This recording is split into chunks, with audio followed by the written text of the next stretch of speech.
Bonjour Albert. Bonjour messieurs. Alors nous voilà chez toi dans ta cabane, confiné dans ta cabane. On verra où on voit déjà que tu as deux passions. Les coquillages d'abord. Oui, c'est pour ça qu'on est là. Voilà. Mais tu peux dire trois mots aussi de ton autre passion. Alors ma passion c'est aussi le débarquement de 1944, à savoir que je suis né le 14 juillet 1944 en Normandie, pratiquement sur les bombes, du côté d'Avranches, dans la Manche. Et après, comme j'ai été 15 ans militaire, donc la collection d'uniformes que vous voyez ici dans les armoires, j'ai à peu près une trentaine d'uniformes, des képis, des insignes, et puis beaucoup de documentation. Toute l'armoire là est pleine de documentation depuis une quarantaine d'années. J'étais amené aussi à faire des figurines, des dioramas. Là c'était 14-18 pour une exposition 14-18 qu'on avait fait à l'UNC à Saint-Gilles-Croix-de-Vie, avec donc l'UNC et puis la mairie. Là j'ai un champ de bataille de 1914-18. Il y a un côté allemand et un côté français, là. Les poilus et puis les casques à pointe. Là j'ai un diorama qui est fait dans un jerrycan d'origine américaine, qui représente une plage de débarquement. Vous voyez les GI avec le char et tout ça, puis un fond de mer avec les plages de débarquement.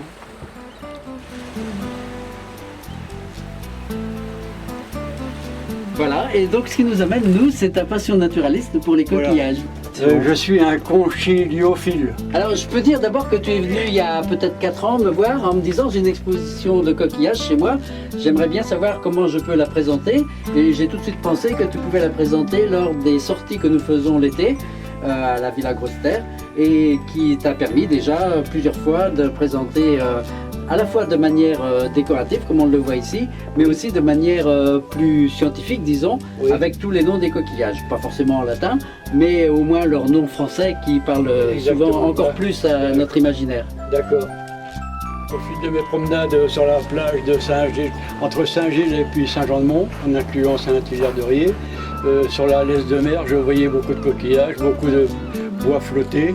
Et puis bon, j'ai toujours eu l'idée d'en ramasser quelques-uns comme ça, et puis de fil en aiguille, la collection s'est augmentée comme ça. Alors il y a trois familles de coquillages. Il y a les bivalves. Les bivalves, alors vous les avez sur le côté là. Alors il y a les pignons, il y a les amandes de mer, les praires. Il y a des coques, oui, il y a des coques, mais pas ici dans la région il n'y en a pas beaucoup. Vous avez des peignes, on appelle ça des peignes aussi, de ce côté-là. Après vous avez donc l'autre famille, c'est les gastéropodes.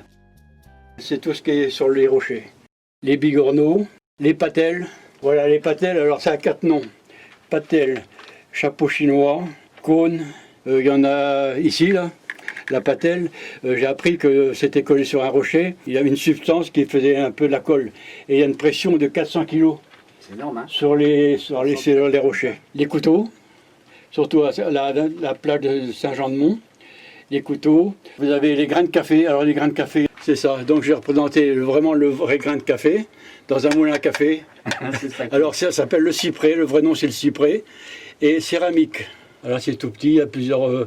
Il y a des couleurs, des blanches, un petit peu dorées. Dans la laisse de mer, ce qu'on trouve, c'est des œufs sèches. La laisse de mer, c'est tout ce que la mer laisse quand elle se retire. Voilà. Hein? Dans les algues et tout ça, oui, voilà. On trouve de tout, malheureusement on trouve du plastique aussi qu'on ne devrait pas trouver. Ça, il faut en parler aussi. Et puis là, les œufs dorés, alors les œufs dorés, il y a une ouverture comme ça, et la petite raie, elle sort ici, comme ça. L'aile dorée, quand on le touche comme ça, on a l'impression qu'il y a du plastique. En fait, c'est un cartilage? Oui, c'est un cartilage, on dirait du plastique. Et il y a des scientifiques qui ont trouvé l'usage de récupérer ça pour faire je ne sais pas trop quoi. Mais enfin, bon, j'avais un reportage dans Ouest France un jour. Il y a une dame, elle en a récupéré 10 000 sur la plage du côté des Sables d'Olonne. Parce que ça, on en voit beaucoup sur les plages. Alors ici, vous avez, au départ, je croyais que c'était de l'éponge. Et finalement, c'est des œufs de buxin. Oui, tu m'as expliqué ça. Alors les œufs de buxin, c'est quoi? C'est les bulots qu'on mange dans la région et tout ça. Et j'en ai trouvé, alors sur la plage de Granville dans la Manche, certaines saisons c'est couvert de buxin, comme ça. Autrement, nous avons derrière là, il y a des petits oursins, mais c'est pas les oursins qu'on mange. Les pieds de pélican, différence d'autres coquillages qui ont une petite avancée comme ça. Les bivalves, j'ai oublié de parler des buccardes à papilles qui est là. Là vous avez la follade blanche, qui est normalement fluorescente.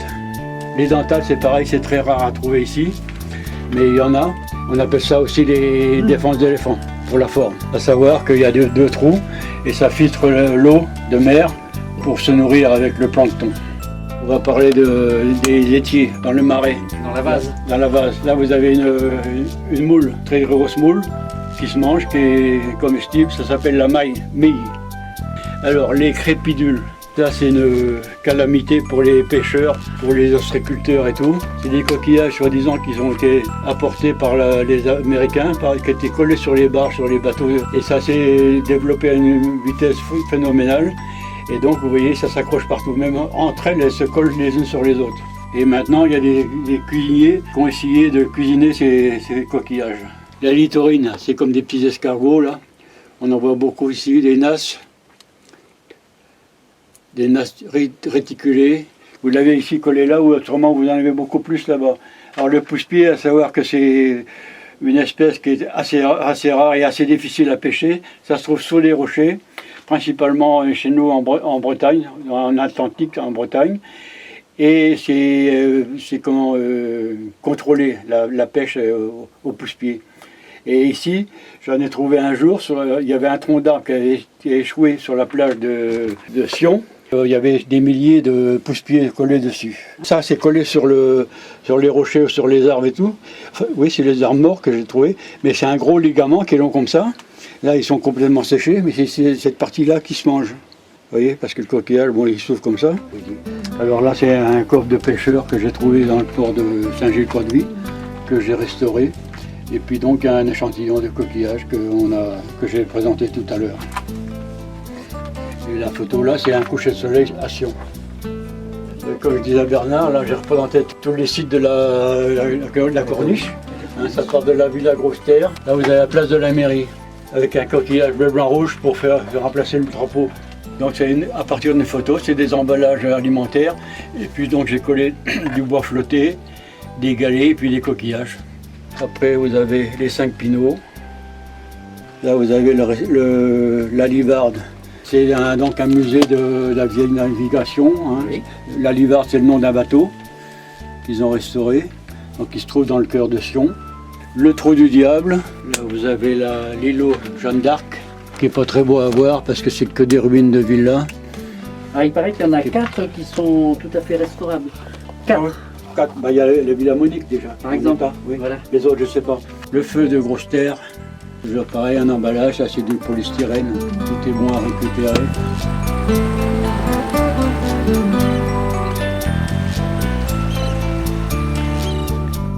Moi j'ai appelé ça la fleur de mer. Vous avez des moules, quelques grains de café, la pizza de la mer pour ceux qui ont faim aussi.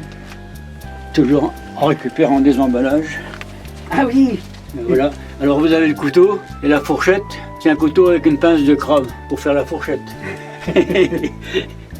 Bon ben voilà, on a fait le tour. Ouais. Bon, il y a la soupière si vous voulez, la soupe de coquillage.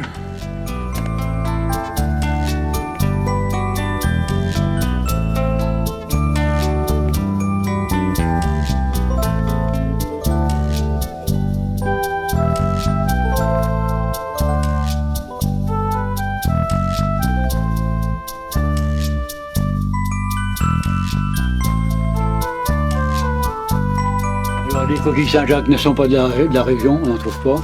Mais là, vous avez des moules, des grains de café, des bulots, et puis ça, bon, une de pain. Ça, c'est une dame qui a vu un reportage dans Ouest France qui m'a appelé une dame de Brême.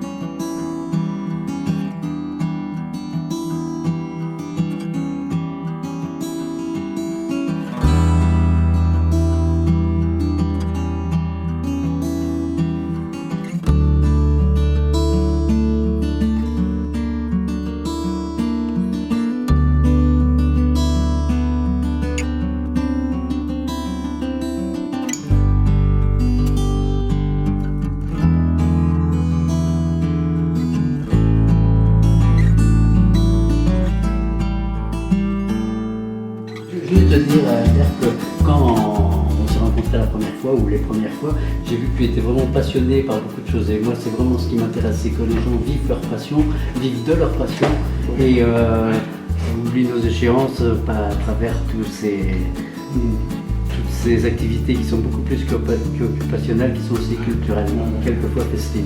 Les coquillages, c'est arrivé comme ça, hein. Je veux dire, en me promenant sur la plage, moi j'ai toujours tendance à récupérer plein de choses.